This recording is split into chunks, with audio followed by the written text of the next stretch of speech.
Pabahay sa Pilipinas na programa ng ating gobyerno kinuwestiyon ng isang senadora na bakit daw kondo ang itatayo kung ang target namang tulungan is ang mga homeless or mga mahirap nating kababayang Pilipino.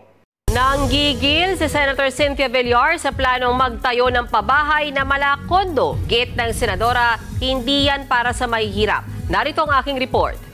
There are no homeless or poor. Ginisa ng ilang senador ang Department of Human Settlements and Urban Development o DSUD sa deliberasyon ng kanilang budget sa plenaryo ng Senado. Target ng DSUD na makapagtayo ng 3.2 million housing units na medium at high-rise buildings o condominium style. Kakailanganin dyan ang nasa 4 trillion pesos na budget.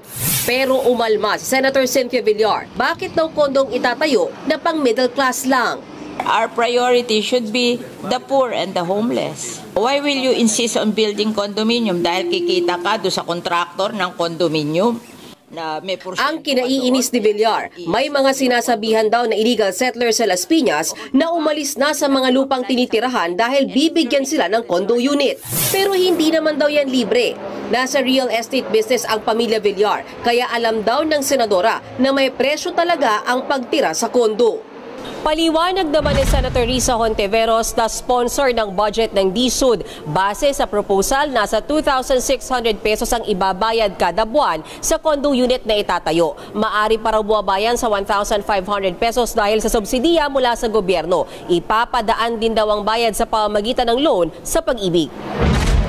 Pero gate ni Senator Villar, hindi pa rin yan kaya ng mga mahihirap. Baka hindi nga raw sila maaprobahan ng loan sa Pag-ibig. Mungkahin ni Senator Villar, bakit di na lang ipamahagi ang mga lupa sa mahihirap sa ilalim ng Community Mortgage Program? Nasa 500 pesos lang ang babayaran nila kada buwan para sa lupa at makakapag-ipon pa sila ng pampatayo ng bahay. Sa huli, hindi pinalusot ng Senado ang budget ng DSUD, pati na rin ang ilan pang opisina gaya ng National Housing Authority. Muli silang haharap sa plenaryo sa November 18 para depensahan ang budget na hinihingi nila na nagkakahalaga ng mahigit 6 billion pesos.